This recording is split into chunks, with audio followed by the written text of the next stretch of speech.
क्या थी डैनी की शक्ति और क्या था डॉक्टर रेज का शैतानी इरादा? Hi, welcome back to our channel. आज मैं द न्यू म्यूटेंट नामक एक अमेरिकन सुपर हीरो ड्रामा और फैंटेसी फिल्म का रिकैप देने जा रही हूँ।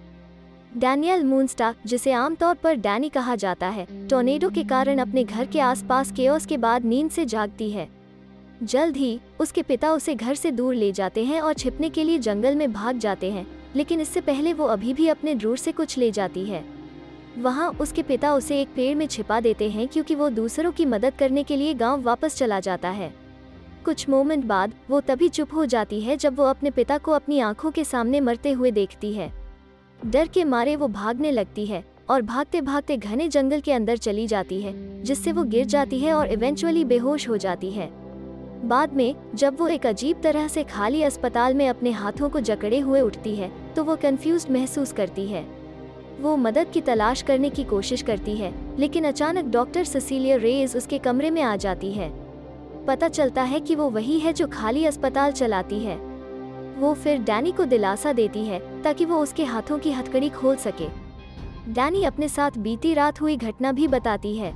इस वजह से डॉक्टर रेज उसे कल रात अपने पिता के साथ घर से निकलने से पहले जो वो हार लाई थी उसे वापस दे देती है। यह उसके लिए बहुत मायने रखता है क्योंकि हार उसके पिता का एकमात्र उपहार है जो उसके पास अब तक है।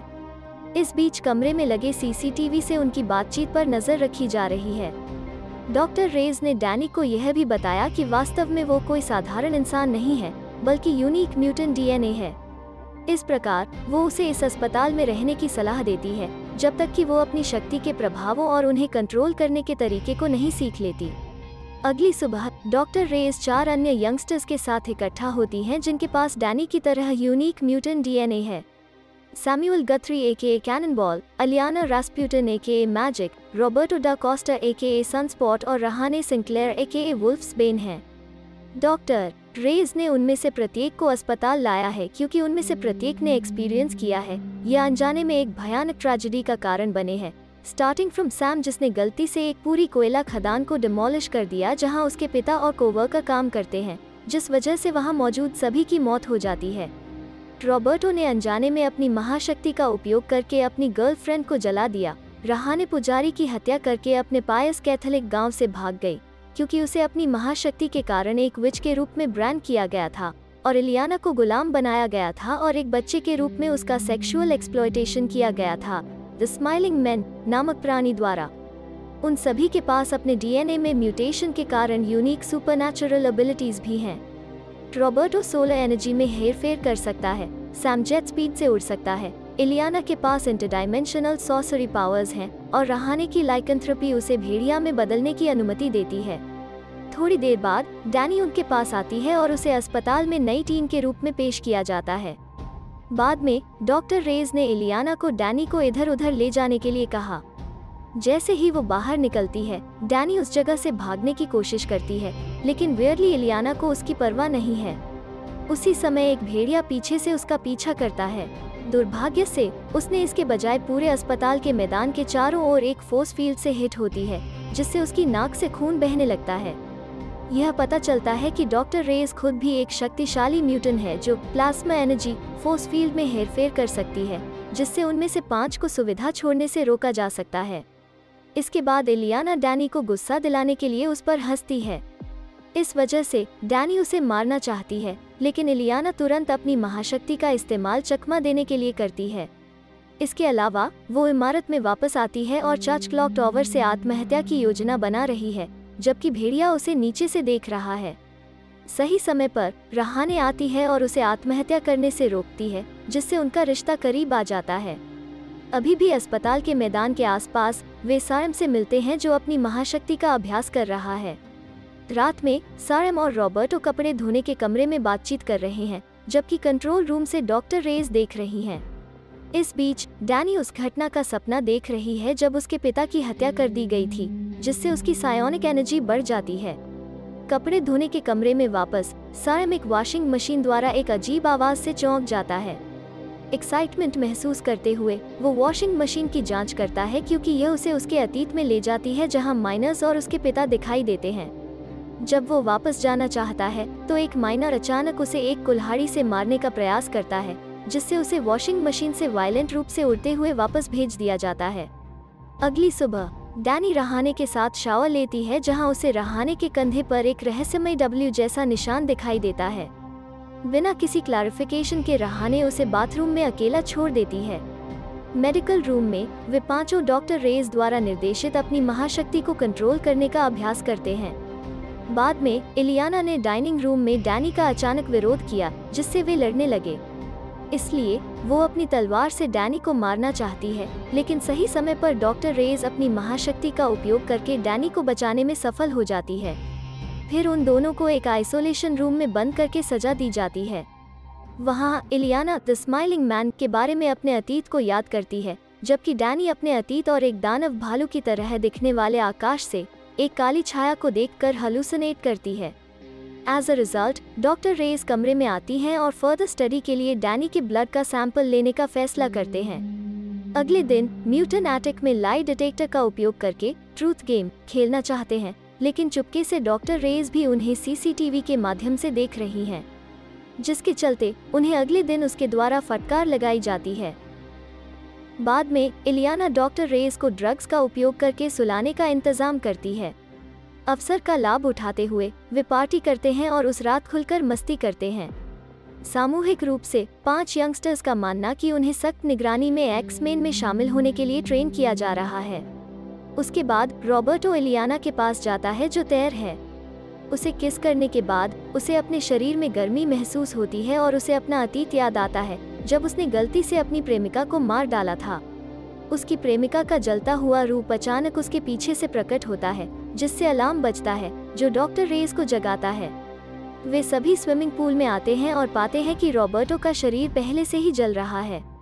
डॉक्टर रेज ने तुरंत उसे पूल में धकेल दिया ताकि वो सामान्य स्थिति में लौट सके। रॉबर्टो तब गुस्सा हो जाता है और उस जगह से भाग जाना चाहता है, जब उसे पता चलता है कि इलियाना जानबूझकर उसे परेशान कर रही है, लेकिन सीसीटीवी फुटेज के अनुसार वो अकेले स्विमिंग पूल में था, जबकि इलियाना अपने आइसोलेशन रूम में थी। हालांकि डॉक्टर रेज को पता चलता है कि इलियाना ने पहले क्या किया है और उसे फिर से आइसोलेशन रूम में बंद करने का फैसला करती है। जल्द ही रहाने को अपनी पिछली ट्रेजेडीज के भयानक वास्तविक दर्शन होने लगते हैं। अचानक वो उसी पुजारी द्वारा कंधे पर ब्रांडेड हो रही है जिसे उसने पहले मारा था, जिससे वो भेड़िए में बदल गई। उसके बाद इलियाना ने कंक्लूजन निकाला कि यह डैनी की शक्तियों के खुद को मैनिफेस्ट करने का परिणाम है, किसी व्यक्ति के मन से फियर, इल्यूजन्स या अन्य विचारों को शारीरिक रूप से प्रकट करने की क्षमता। परेशान महसूस करते हुए वो तुरंत डैनी का गला घोंट देती है और उसे लिम्बो में ले जाती है, लेकिन सौभाग्य से डॉक्टर रेज इलियाना में सेडेटिव का इंजेक्शन लगाने में सक्षम है। अगले दिन डैनी इलियाना के कमरे में लॉकहीड नामक बैंगनी ड्रैगन की अपनी हाथ की कठपुतली वापस करने के लिए आती है। पता चला कि हाथ की कठपुतली कल रात को सोते समय गिर गई थी। वो यह भी कहती है कि लिम्बो उसके और लॉकहीड द्वारा बनाया गया एक रेल्म है। कंट्रोल रूम में डॉक्टर रेज को उसके एम्प्लॉयर्स, जो एसेक्स कॉर्पोरेशन है, से डैनी के एग्जाम रिजल्ट्स प्राप्त होते हैं। उसे डैनी के डीएनए को इकट्ठा करने और फिर उसे यूथेनेसिया देने का आदेश दिया जाता है, क्योंकि उसे सबसे मजबूत और बेकाबू म्यूटेंट माना जाता है जो उन्हें नुकसान पहुंचा सकती है। जैसे ही रेज उसे एक गनी पर बांधती है, डैनी की घबराहट उसकी शक्तियों को खराब कर देती है। दूसरे कमरे में इलियाना और सायम पर इलियाना के बचपन के अब्यूजेस, द स्माइलिंग मैन की फिजिकल मैनिफेस्टेशंस द्वारा हमला किया जाता है। इस बीच डैनी की मदद के लिए पुकारने की आवाज रहाने को सुनाई देती है, जिससे वो सस्पिशियस हो जाती है और तुरंत उसकी तलाश करती है। सौभाग्य से डैनी अभी भी डॉक्टर रेज के असली इरादों की खोज करने के लिए अपनी शक्तियों का उपयोग कर सकती है, इससे पहले कि रहाने आधे भेड़िए के रूप में आ जाए और डॉक्टर रेज को कमरे से भागने के लिए मजबूर कर दे। उसी समय सैम रॉबर्टो से मिलता है, जो अस्पताल के एक्सटर्नल ऑब्स्ट्रक्शन को तोड़ने की कोशिश कर रहा है, जो अब डायमीटर में सिकुड़ गया है। वे सभी डॉक्टर रेज के ऑफिस में फिर से इकट्ठा होते हैं और महसूस करते हैं कि डॉक्टर रेज उन्हें एसेक्स के असासिन बनने के लिए ट्रेन कर रही थी। बचने के लिए उन्हें अपने पावर सोर्स के फोर्स फील्ड से वंचित करने के लिए उसे मारना होगा। रहाने की गंध की भावना का उपयोग करते हुए वे डॉक्टर रेज का सामना करने में सफल होते हैं, जो उन्हें चेतावनी देती है कि डैनी बहुत शक्तिशाली है और उन सभी को नष्ट कर देगी। वो फिर उन सभी को फोर्स फील्ड से रिस्ट्रिक्ट करती है।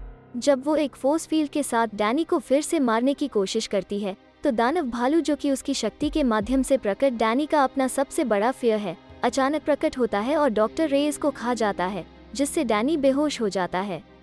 इलियाना तब लिम्बो की यात्रा करने के लिए अपनी महाशक्तियों का उपयोग करती है, जहां वो एक चमकदार तलवार, कवच और लॉकहीड के एक छोटे शारीरिक मैनिफेस्टेशन को दानव भालू से लड़ने के लिए लाती है, जबकि रहाने दानी के सबकॉन्शियस तक पहुंचने की कोशिश करता है और उसे जागने का आग्रह करता है। आखिरकार सैम और रॉबर्टो भी लड़ाई में शामिल हो गए, साथ ही साथ रहाने, लेकिन कोई फायदा नहीं हुआ। इस बीच डैनी को उसके पिता की आत्मा मिलती है, जो उसे अपने सबसे बड़े डर का सामना करने के लिए प्रोत्साहित करती है। इसके कारण वो जागती है और दानव भालू का सामना करती है, उसे शांत करती है और इस तरह उसे नष्ट कर देती है। अंत में समूह को पता चलता है कि पूरी फैसिलिटी के आसपास का फोर्स फील्ड गायब हो गया है। वे जगह छोड़ने और नियरेस्ट शहर की तलाश करने का फैसला करते हैं। लेकिन फिर क्यों डैनी को एक अनकंट्रोलेबल म्यूटेंट के रूप में दिखाया गया? आपकी क्या राय है आज की इस खास रिकैप के बारे में? हमें कमेंट करके बताएं। इस तरह के और वीडियो देखने के लिए सब्सक्राइब करें, नोटिफिकेशन चालू करें और चैनल को मदद करने के लिए एक लाइक छोड़ें। देखने के लिए धन्यवाद।